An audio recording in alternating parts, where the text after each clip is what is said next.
بابری مسجد کو شہید کرنے والا سب سے پہلا کلہاڑی مارنے والا، اس انسان کا نام بلبیر سنگھ تھا۔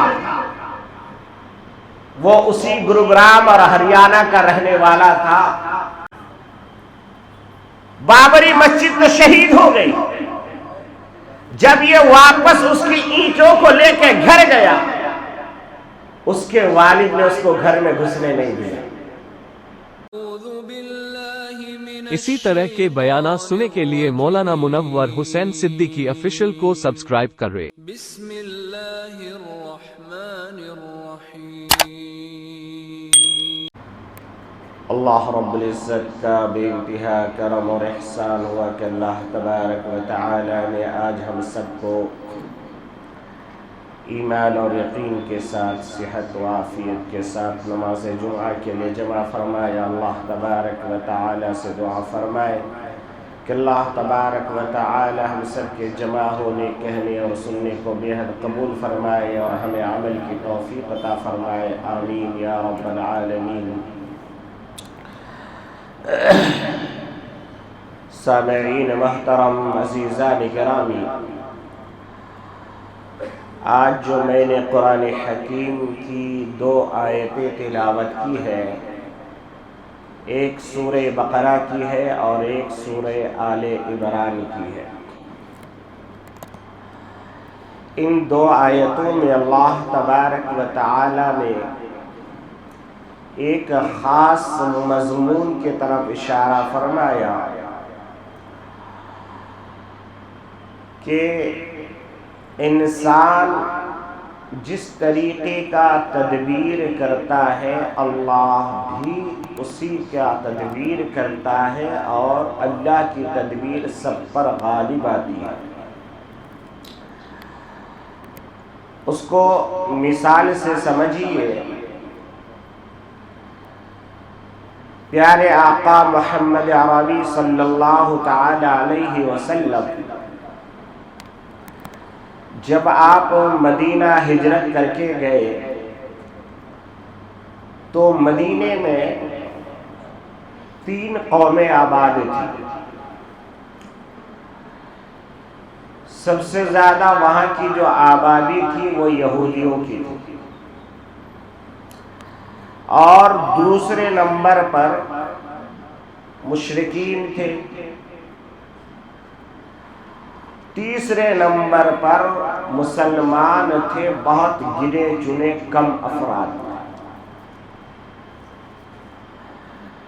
جب حضور پاک صلی اللہ تعالی علیہ وسلم مدینہ گئے تو جانے کے بعد آپ نے سب کو بلایا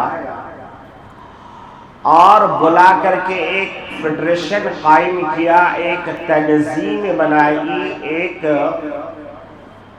جو ہے متحدہ محاذ جس کو کہا جائے، یا پھر یہ کہا جائے کہ اقوام متحدہ کی داغ بیل ڈالی گئی۔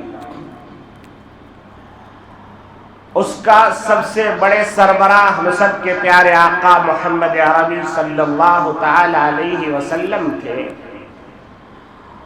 اور سب کے سامنے آپ نے ایک بات رکھی کہ دیکھیے یہ مدینہ ہمارا ہے، یہاں کی ہر چیز کی حفاظت کی ذمہ داری ہماری ہے، اور ہم تینوں میں سے جس کا بھی کوئی دشمن ہوگا وہ تینوں کا دشمن ہوگا، اور ہم تینوں میں سے جس کا کوئی دوست ہوگا وہ تینوں کا دوست ہوگا۔ اگر باہر کسی سے، ہمارے میں سے کسی سے کوئی مقابلہ ہو، لڑائی ہو، اور اس میں اگر کوئی مارا جاتا ہے تو اس کا بدلہ ہم تینوں مل کے لیں گے، اور اگر ہمارے سے غلطی سے کوئی مارا جائے اور ادھر والا دعویٰ کرے تو دیت یعنی کہ خون بہاؤ، بدلہ، یہ ہم تینوں مل کے ادا کریں گے۔ سب نے اس پر رضامندی کی، سب راضی ہو گئے، سب نے دستخط کیے۔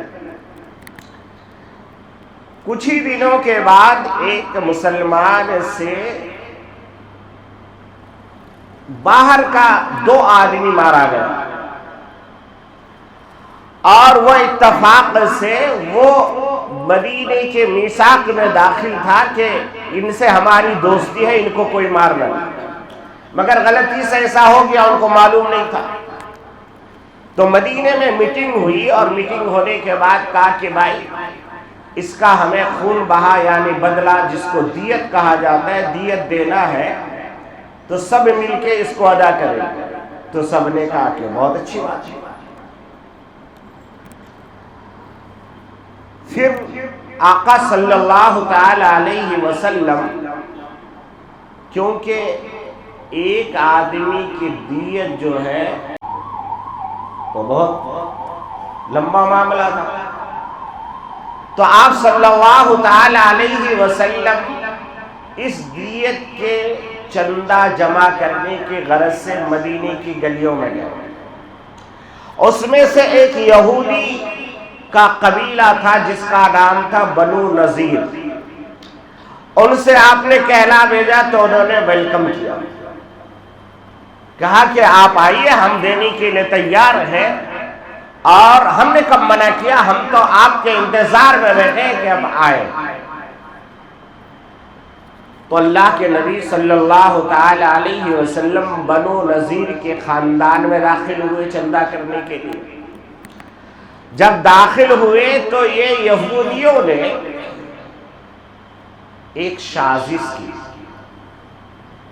کیا سازش کی؟ کہ آپ صلی اللہ علیہ وسلم کا بستر وہاں پہ لگایا کہ ایک گھر کی دیوار کے نیچے لگایا،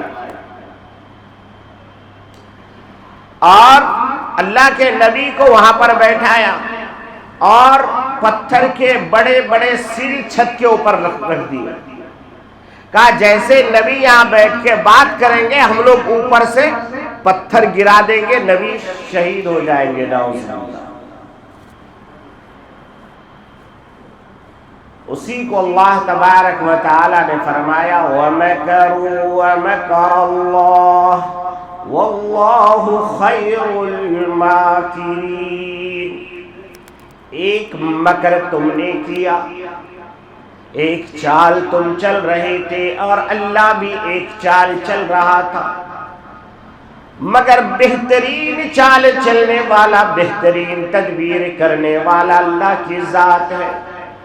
اللہ تبارک و تعالی نے میرے آقا محمد عربی صلی اللہ تعالی علیہ وسلم کو جب دیکھا کہ نبی وہاں بیٹھے ہوئے اور یہ یہودی سازش کر رہے ہیں کہ اوپر سے پتھر گرائے، حضرت جبرائیل کو اللہ تعالی نے بھیجا اور کہا کہ جاؤ نبی سے کہہ دینا کہ جلدی سے وہاں سے ہٹ جائے۔ صحابہ بیٹھے ہوئے چاروں طرف، اور یہودی بھی بیٹھے ہوئے۔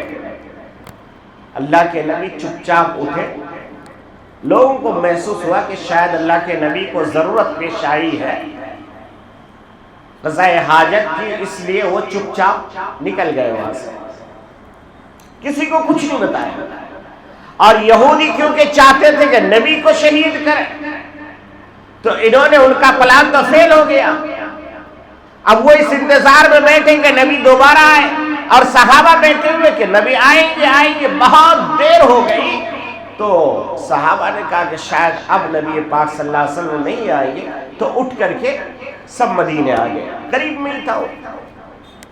جب مدینہ آئے تو اللہ کے نبی سے صحابہ نے کہا یا رسول اللہ، ہمیں آپ چھوڑ کے ایسا کیوں آ گئے؟ ہم تو وہاں انتظار کر رہے تھے۔ تب اللہ کے نبی نے کہا کہ یہ یہودیوں نے چال چلی تھی، اور اللہ بھی یہ چال چل رہے تھے کہ وہ لوگ چاہتے تھے کہ ہم پتھر کے اندر دب کے شہید ہو جائیں۔ تو یہاں سے یہودیوں کے ساتھ میں مسلمانوں کا ٹکراؤ شروع ہوا، اس سے پہلے نہیں تھا ٹکراؤ۔ آج بھی یہودی اپنی چال چلتے ہیں، اور وہ ہر حال میں مسلمانوں کو ختم کرنا چاہتے ہیں، مگر اللہ تبارک و تعالی ہر جگہ پر مسلمانوں کی حفاظت کیسے کرتے ہیں وہ آپ اپنی کھلی آنکھوں سے دیکھ رہے ہیں۔ آئیے میں آپ کو ہندوستان کی سرزمین کا ایک واقعہ سناؤ۔ آپ نے دیکھا ہے کہ بابری مسجد کو شہید کیا گیا اور لوگوں نے اعلان یہ کیا کہ ہم ہندوستان کے 3500 مسجدوں کو مندر میں تبدیل کر دیں گے۔ اس کی تیاری بھی ہوئی، کھلے عام ہوئی، روڈوں پہ رتھ یاترا نکال کے ہوئی، مگر رتھ یاترا نکالنے والا کہاں غائب ہوا آج پتہ نہیں چلا۔ یہ اللہ کی تدبیر ہے۔ اور بابری مسجد کو شہید کرنے والا سب سے پہلا کلہاڑی مارنے والا اس انسان کا نام بلبیر سنگھ تھا۔ وہ اسی گروگرام اور ہریانہ کا رہنے والا تھا۔ بابری مسجد تو شہید ہو گئی۔ جب یہ واپس اس کی اینٹوں کو لے کے گھر گیا، اس کے والد نے اس کو گھر میں گھسنے نہیں دیا۔ کہا بیٹا میں نے زندگی بھر گنگا جمنی تہذیب کو پڑھایا، میرے بچے مسلمان بھی ہیں ہندو بھی ہیں، ہم ہندوستان بنانا چاہتے ہیں، تو نے ہندوستان کو توڑا ہے، اس لیے میرے گھر میں تیری جگہ نہیں۔ یہ خود واقعہ مجھے سنایا اس بندے نے۔ اس کے بعد کہا کہ مجھے بے گھر کر دیا گیا، میں اپنے رشتہ داروں کے یہاں پناہ لینے گیا تو وہاں بھی مجھے پناہ نہیں ملی۔ نتیجہ یہ ہوا کہ میرے ذہن میں دباؤ بڑھنے لگا کہ میں نے کیا کیا ہے۔ پھر اس ٹولہ کے پاس گیا جس کے بھڑکاؤ میں آ کے میں نے بابری مسجد پہ حملہ کیا تھا، مگر وہاں سے بھی مجھے کوئی سہارا نہیں ملا اور میں ذہنی بیمار ہو گیا، یہاں تک کہ مجھے لوگ پاگل اور دیوانہ سمجھنے لگے۔ پھر اللہ تبارک و تعالی اپنی تدبیر کرتے ہیں۔ عمر گئے تھے ننگی تلوار لے کے نبی کو شہید کرنے کے لیے، اور اللہ نے حضرت عمر کا فیصلہ کر چکا تھا کہ اب تو ایمان لے آئے گا۔ گیا تھا سر لینے کے لیے مگر نبی کے قدموں میں سر دے دیا۔ یہاں مسجد توڑی تھی مگر نتیجہ یہ ہوا اللہ نے اسے پھر کلمے کی دولت دی، اور حضرت کے ہاتھ میں اس نے کلمہ پڑھا اور پڑھنے کے بعد اعلان کیا کہ میں ہر 6 دسمبر کو ایک نئی مسجد کی بنیاد ڈالوں گا۔ آج سے چند سال پہلے جب اس کی ہم نے باتیں سنی، انہوں نے کہا الحمدللہ میں 75 مسجدیں اب تک بنا چکا ہوں۔ جو مسجد مٹانے گیا تھا وہ اپنے ہاتھوں سے 25 مسجدوں کی بنیاد ڈال چکا، اور آگے پتہ نہیں کتنی بنائی۔ پھر اسے شہادت کی موت بھی ملی، انہیں لوگوں نے شہید بھی کیا۔ تو میرے بھائیوں، جب حالات آتے ہیں اس حالات کے اندر خیر چھپا ہوا ہوتا ہے۔ اللہ کے طرف سے بڑے بڑے فیصلے ہوتے ہیں جو ہماری آنکھیں دیکھ نہیں سکتی۔ دنیا جانتی ہے کہ جب اس اسلام کو دبایا گیا تو پھر اللہ تبارک و تعالی نے اسلام کو پھیلنے اور پھلنے کا موقع دیا۔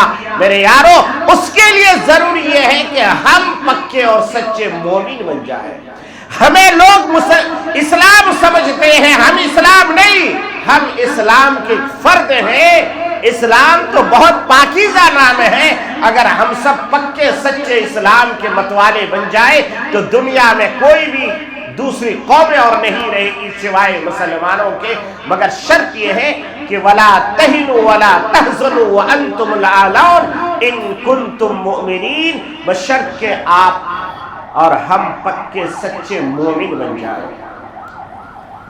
تو میں آپ کو سنا رہا تھا، میرے آقا صلی اللہ تعالی علیہ وسلم کو یہودیوں نے شہید کرنے کی کوشش کی۔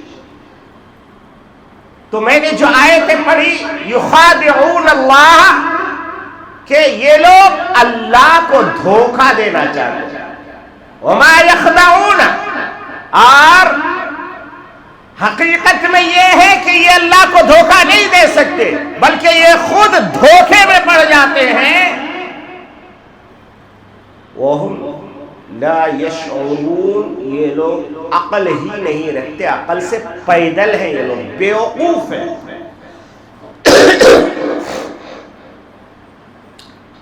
اور ایک بار انہوں نے ایک چال چلی حضرت عیسیٰ علیہ نبی علیہ السلام کے ساتھ۔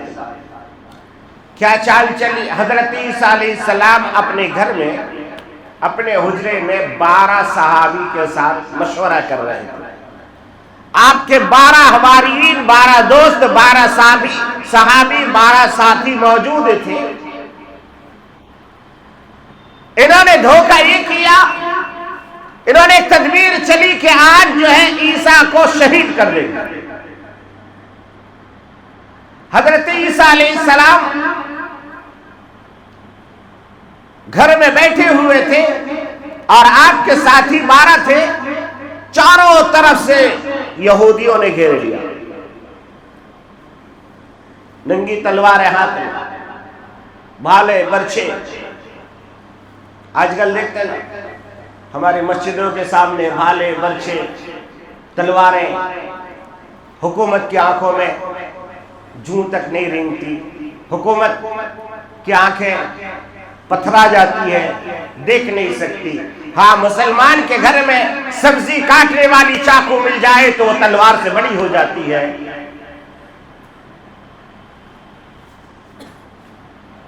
تو وہ یہودیوں نے حضرت عیسیٰ علیہ نبی علیہ السلام کے گھر کو گھیر لیا۔ حضرت عیسیٰ کو گرمی لگی، آپ جو ہے غسل خانے میں گئے اور آپ نے غسل کیا۔ غسل کرنے کے بعد اس زمانے میں تولیے کے استعمال کا کوئی رواج نہیں تھا، آپ کے پاس 2 چادریں تھی، ایک چادر آپ نے باندھ لی اور ایک چادر ایسے گردن پہ ڈال لی۔ لمبے بال تھے، پانی جھرجھر کر کے گر رہا تھا۔ ابھی غسل خانے سے باہر نکلے کہ حضرت جبرائیل آ گئے۔ آنے کے بعد وہی روکا اور روکنے کے بعد حضرت جبرائیل نے چھت پہ ایک سوراخ بنایا۔ وَمَا قَتَلُوهُ وَمَا صَلَبُوهُ وَلَكِنْ شُبِّهَ لَهُمْ۔ اللہ تبارک و تعالی فرماتے ہیں، او جاہلو، او بیوقوفو، تم یہ سمجھتے ہو کہ ہم نے عیسیٰ کو قتل کر دیا، تم یہ سمجھتے ہو کہ ہم نے عیسیٰ کو سولی پہ چڑھا دیا۔ اب یہ دسمبر کا مہینہ چل رہا ہے، شاید آپ کے ہمارے بچے انہی چیزوں کی تیاری میں لگے ہیں۔ یاد رکھیے، اگر بچے کے دل و دماغ میں کہیں پر یہ آ گیا کہ عیسیٰ علیہ السلام گاڈ ہے یا سن آف گاڈ ہے، میری جو ہے وہ بھی گاڈ ہے، ان کے یہاں مسئلہ ہے نا، مسئلہ تثلیث، یعنی 3 خدا ہے اور 3 مل کے ایک خدا ہے۔ اگر خدا نہ خواستہ کہیں پر بھی بچے کے دل و دماغ میں یہ بات آ گئی تو سمجھ لو آپ کا بچہ دائرہ اسلام سے خارج ہو گیا اور اس کے ذمہ دار ہم اور آپ بنے۔ اس لیے جب اپنے بچوں کو عیسائی مشنری اسکولوں میں داخل کرتے ہیں تو اپنے گھر میں بچے کا انتظام کیجئے کہ آپ کے بچے کا نشو و نما، آپ کے بچے کی جو ہے ایمان کی حفاظت کی ذمہ داری کون لے گا، اس کو تثلیث سے کیسے بچایا جا سکتا ہے۔ وہ بچہ جب ڈیلی جا کر کے پیر میں کھڑا ہوتا ہے، وہ روزانہ وہ بچہ حضرت عیسیٰ علیہ السلام کو گاڈ مان کر کے پرارتھنا کرتا ہے، دعائیں کرتا ہے، پریئر کرتا ہے، اور پھر آپ سمجھتے ہیں کہ آپ کا بچہ پکا مسلمان بن جائے گا۔ نہیں، یہی بچے جوان ہو کر کے کوئی بڑی بڑی کمپنی کالونیوں میں جانے کے بعد یہی بچے اسلام کے خلاف بھونکتے ہیں کتے کی طرح. یہی بچے کہتے ہیں داڑھی نہیں رکھے تو کیا ہوتا ہے. یہی بچے کہتے ہیں ٹوپی نہیں پہنے تو کیا ہوتا ہے. یہی بچے کہتے ہیں نماز نہیں پڑھے تو کیا ہوتا ہے. مجھے سمجھ میں نہیں آتا. اچھا 1400 سال بعد آپ سب سے بڑے اسلامی اسکالر بن گئے. اب تک سارے لوگ پاگل تھے, ٹوپی پہن کے نماز پڑھتے تھے. اب تک سارے لوگ بیوقوف تھے, پگڑی باندھ کر کے نماز پڑھاتے تھے. اب تک سارے لوگ بیوقوف تھے. آج تو نیا دین سیکھ کے آیا. نیا دین سیکھنے کا مرکز یہ عیسائیوں کے اسکول ہے بھائی. اس لیے اپنے بچوں کی ایمان کی حفاظت کی ذمہ داری بھی ہماری ہے. جہاں پر بچوں کو تعلیم دینا ضروری ہے, اس سے پہلے ان بچوں کے ایمان کی حفاظت کرنا ہم سب کی ذمہ داری ہے. کہیں ایسا نہ ہو کہ وہ بچے عیسیٰ کو گاڈ مانتے مانتے مانتے مانتے عیسائی کی طرف چلا جائے اور ہمیں پتہ بھی نہ چلے. پھر ہم کفے افسوس ملتے رہیں گے, کفے دست ملتے رہیں گے, اور پھر یہ کہیں گے کہ ہمارے بچے ہماری بات نہیں مانتے. میرے عزیزو, تو حضرت عیسیٰ علیہ السلام کو اللہ تبارک و تعالی نے آسمان پہ اٹھا لیا. آج بھی وہ آسمان میں باحیا زندہ ہے, اور آنے کا وقت بھی ان کا متعین ہے. ان کی اسٹیج بھی بن رہی ہے, تیاریاں بھی چل رہی ہے. ابھی میڈیا کا زمانہ ہے, آپ نے دیکھا ہوگا کہ ابھی جو سیریا کے حالات آئے اس میں اس مسجد کو بار بار دکھایا گیا. کیوں؟ اس لیے کہ اس کی تیاریاں زور و شور سے چل رہی ہے. کیونکہ ایک طرف دجالی لشکر کی تیاری چل رہی ہے تو ایک طرف مہدی کی لشکر بھی تیار ہو رہی ہے. اب مہدی کے لشکر میں شامل ہونے کے لیے انسان کو اپنے گناہوں سے بھی توبہ کرنا پڑے گا, اپنے ناپاک کمائی کو بھی چھوڑنا پڑے گا, اپنے جو ہے آباء و اجداد کے طریقے کو مضبوطی سے پکڑ کر کے اپنے ایمان کی حفاظت کرنی ہوگی. تب جا کر کے وہ مہدی کے لشکر میں آئے گا. صرف ایسے ہی باتوں سے ہی نہیں آ جائے گا. تو میرے یارو, اللہ کے نبی صلی اللہ تعالی علیہ وسلم نے جو فرمایا کہ یہودی ہمیشہ مسلمانوں کو پیچھے پڑا ہوا ہے. ایک بار میرے آقا کے ساتھ دھوکا اور دوسری بار حضرت عیسیٰ کے ساتھ, تو پھر اللہ تبارک و تعالی بھی جواب ایسے ہی دیتے ہیں. اللہ کے نبی کو پتھر گرا کر کے مارنے کی کوشش کی, اللہ کے نبی کو فوراً اللہ نے وہاں سے اٹھا لیا. حضرت عیسیٰ کو گھر گھیر لیا, تو اللہ چاہتے تو فرشتے کے ذریعے سے ان کو مقابلہ کرتے, کہا کہ نہیں, تمہاری چال تمہارے اوپر ڈالیں گے. اللہ نے حضرت عیسیٰ کو اوپر اٹھایا. اب بہت دیر ہوگی, دروازہ نہیں کھل رہا ہے. تو ان میں سے 2 پہلوان تھے, باقی ہزاروں لوگ تھے, مگر 2 پہلوان تھے. انہوں نے کہا چل میں دروازہ کھول کے اندر گھستا ہوں, دیکھوں گا کون ہے. دوسرے نے کہا نہیں میں گھستا ہوں. تو دونوں میں مقابلہ ہوا, اور ان میں سے ایک آدمی دروازہ توڑ کے اندر گیا, اور جیسے ہی گیا تو اللہ نے کہا کہ آجا بیٹا, تیرا انتظار تھا. جیسے ہی وہ آیا, اللہ نے اس کی شکل حضرت عیسیٰ کی بنا دی. اب اس کے پیچھے دوسرا آیا, اب گھر کو دیکھا کہیں نہیں ہے, دیکھا یہی عیسیٰ. اس نے کہا نہیں میں تو تیرا ساتھی ہوں. کہا کہ نہیں تو ہی عیسیٰ ہے.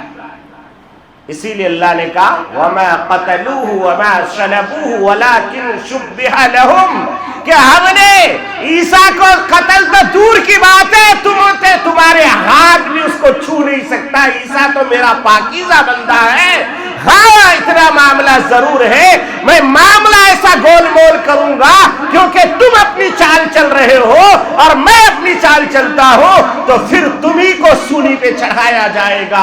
وہ سارے لوگ ملے, اور ملنے کے بعد اسی بندے کو, اسی یہودی ظالم کو عیسیٰ سمجھ کر کے سولی پہ چڑھا دیا.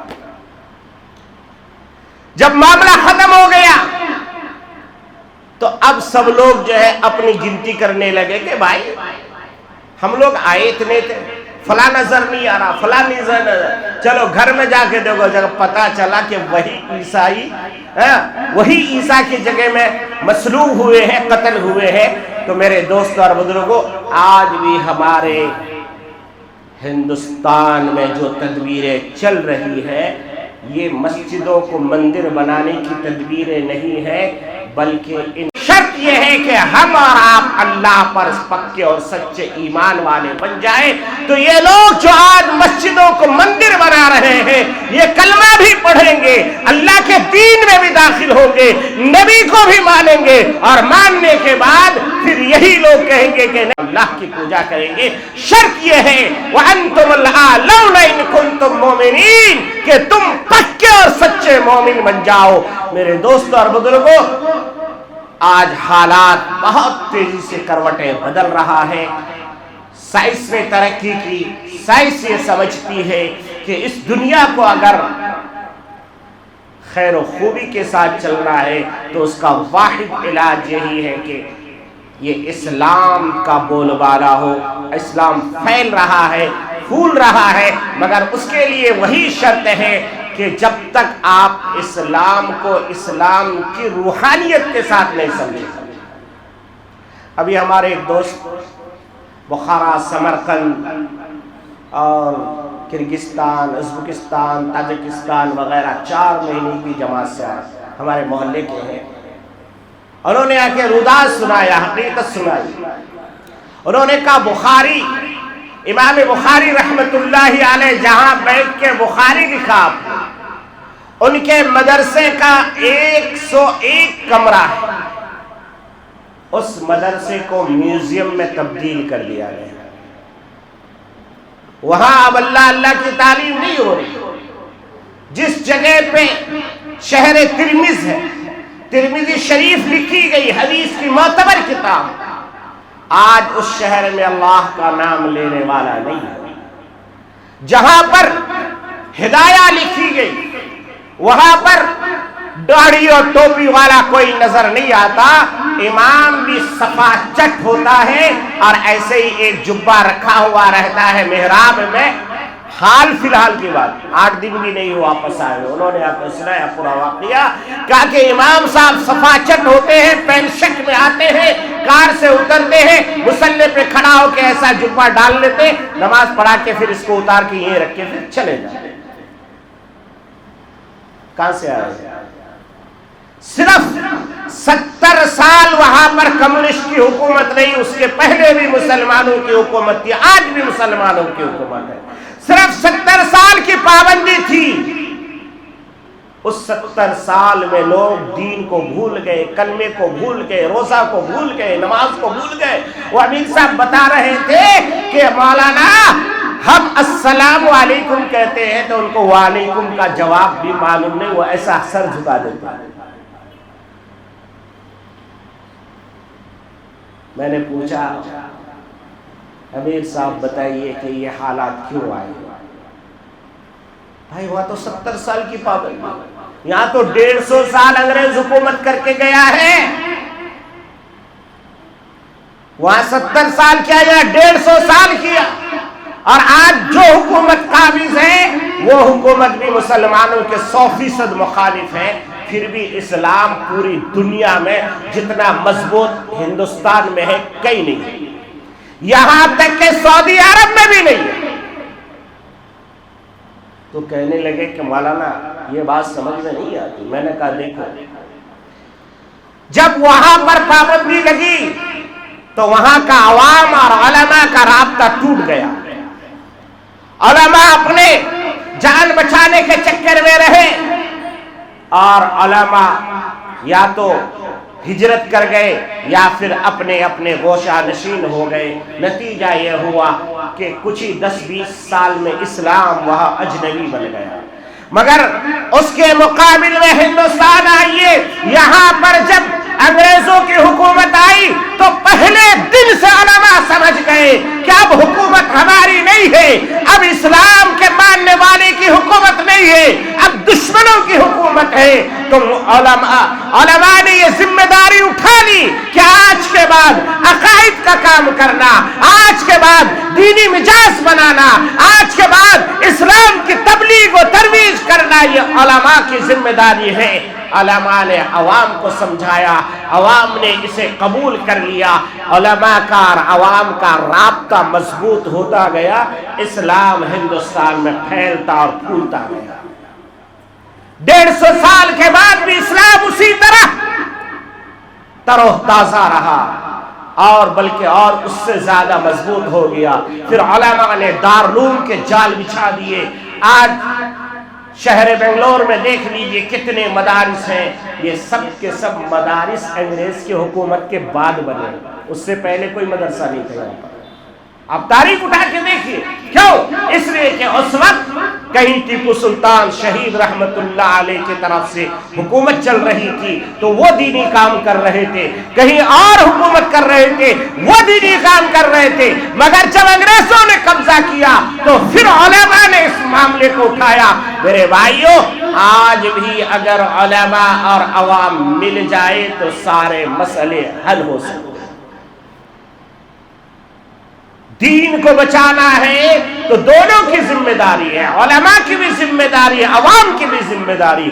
علماء کی ذمہ داری ہے کہ بغیر جیب دیکھ کر کے فتوا دے، جو حق اور حلال ہے وہ فتوا دے۔ عوام کی ذمہ داری ہے صحیح علماء کو جان کر کے پوچھ کر کے اس علماء کو جو ہے اپنا رہبر اور رہنما بنائے، تو انشاءاللہ یہ دین ترقی کرتا رہے گا۔ اور جس دن عوام نے علماء پر بھروسہ کرنا چھوڑ دیا اور علماء نے عوام سے رابطے توڑ لیے، گوشہ نشین ہو گئے، نہیں مجھے ان عوام سے کچھ نہیں لینا، یہ تو سود کھاتے ہیں، یہ تو سنیما دیکھتے ہیں، یہ تو برائیوں میں لگے ہیں، مجھے تو اللہ اللہ کرنا ہے، میں تو جنگل میں چلا جاؤں گا، میں تو یہ کر لوں گا وہ کر لوں گا، نتیجہ یہ ہوگا وہی دن ہمارا آخری دن ہوگا، پھر اسلام کمزور ہوتا جائے گا۔ کسی نے کہا کہ حالانکہ بات بہت معقول ہے، کسی آدمی کی اصلاح کرنے کے لیے کوئی عالم جو ہے ان کی 100 برائیاں گنا رہے تھے، یہ برائی یہ برائی یہ برائی، تو پھر اس نے جواب دیا کہ مولانا، نہ میں فرعون سے زیادہ ظالم ہوں اور نہ آپ موسیٰ سے زیادہ پاکیزہ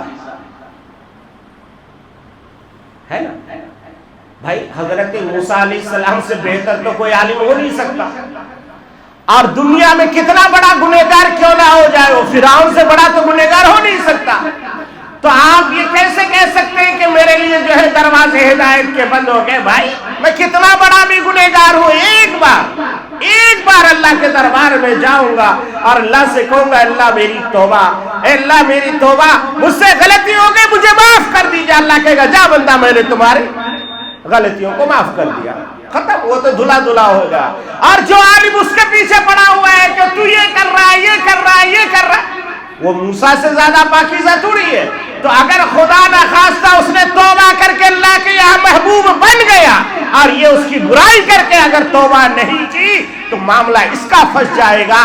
اس لیے ہمیں اصلاح کی غرض سے لوگوں کو صحیح بات بتانے کی ضرورت ہے۔ چلتے چلتے آپ کو بتاتا چلوں، آج جمعے کا دن ہے، اکثر میں دیکھتا ہوں کہ جب ہم عربی خطبہ شروع کرتے ہیں تو کچھ لوگ اشارے سے کہتے ہیں یہاں آئیے، وہاں بیٹھیے، یہاں بیٹھیے۔ مسئلہ ہے اذا خرج الامام لا صلاة ولا کلام، جب امام عربی خطبہ کے لیے کھڑا ہو جائے، سمجھ میں آ رہا؟ جب امام عربی خطبہ کے لیے کھڑا ہو جائے تو پھر نہ دعا ہے، نہ صلاۃ ہے، نہ سلام ہے، نہ اشارہ ہے، نہ کنایا ہے، کچھ بھی نہیں ہے۔ اگر آپ نے کچھ کیا، آپ کے بازو میں جگہ خالی ہے، آپ نے کہا آؤ بھائی ادھر آؤ، آپ کی 2 رکعت نماز کا ثواب گیا، اسے میں نہیں روک سکتا، آپ بھی نہیں روک سکتے۔ اس لیے اتنا لمبا جو ٹائم ملتا ہے، اس ٹائم میں ابھی یار اردو خطبہ ہے، ابھی آپ کچھ بھی کر سکتے ہیں، آپ دعا کرو، نماز پڑھو، گپ کرو، جو چاہے کرو، اس میں کوئی کمی بیشی نہیں آئے گی۔ ہاں مگر جیسے ہی عربی خطبہ شروع ہو جائے تو فوراً سب کچھ اب منع ہے، اب صرف واجب ہے کہ آپ کان لگا کر کے خطبہ کو سنیں، سمجھ میں آئے تو الحمدللہ، نہ سمجھ میں آئے تو اللہ سے دعا کیجیے، کوشش کریے کہ آئندہ تاکہ آپ کو یہ سمجھ میں آئے کہ عربی میں کیا کہا جا رہا ہے۔ نمبر 2، پیارے آقا صلی اللہ علیہ وسلم کے مسجد میں جو صفیں لگتی تھی، ان صفوں کی ترتیب یہ ہوتی تھی کہ سب سے پہلے بالغ لوگ کھڑے ہوتے ہیں، جوان، بوڑھے، صحابہ کھڑے ہوتے ہیں۔ پیارے آقا صلی اللہ علیہ وسلم کے ساتھ میں آپ کی نواسی بھی نماز پڑھی ہے، آپ کے نواسے بھی نماز پڑھے ہیں، یہ الگ بات ہے، یہ نبی کی شان ہے، وہ گود میں لے کے پڑھائے وہ نبی کی شان ہے۔ مگر اب ہمارے لیے مسئلہ یہ ہے کہ ہمارے سامنے کے صفوں میں کوئی بچہ نہ ہو، پہلے بالغ لوگ، اس کے پیچھے بچے، اس کے پیچھے عورتیں، یہ مسجد نبوی کی ترتیب، تو اسی ترتیب میں ہمیں رہنا۔ بچوں کو ضرور لے کے آئیے، اگر آپ بچوں کو نہیں لائیں گے تو سمجھیے کہ آپ اپنی نسلوں کو بے دین بنا رہے ہیں۔ بہت سارے لوگ بچوں سے چڑھتے ہیں، بچوں کو بتلاؤ جی، بچے یہاں ہلہ کرتے گلا کرتے۔ بھائی آپ پوری زندگی رہو گے کیا مسجد میں؟ بھائی ہماری جگہ تو کہیں اور ہے۔ اب بچوں کو لایا نہیں، وہ آیا نہیں کبھی، تو اس کو تو ڈر لگے گا اس گھر کو دیکھ کر کے، وہ داخل ہی نہیں ہوگا۔ اس لیے بچپن سے ہی بچوں کو لانے کی عادت ڈالو، اپنے ساتھ لے کے آؤ، مسجد کے پیچھے والے حصے میں اسے بیٹھا دو، وہ ناچے کودے باتیں کرے، چلتا ہے، اس لیے کہ اس کا میٹر ابھی بند ہے، مسجد کی بے ادبی میں وہ داخل نہیں ہوگا۔ ہاں آپ اگر سامنے بیٹھاتے ہو تو غلط ہے، ایسا نہیں کرنا۔ تو یہ 2-4 ضروری باتیں تھیں، یہ مجھے عرض کرنا تھا۔ دعا کیجئے کہ اللہ تبارک و تعالی ہمیں عمل کی توفیق عطا فرمائے۔ آمین۔ وآخر دعوانا الحمدللہ رب العالمین۔ السلام علیکم ورحمۃ اللہ۔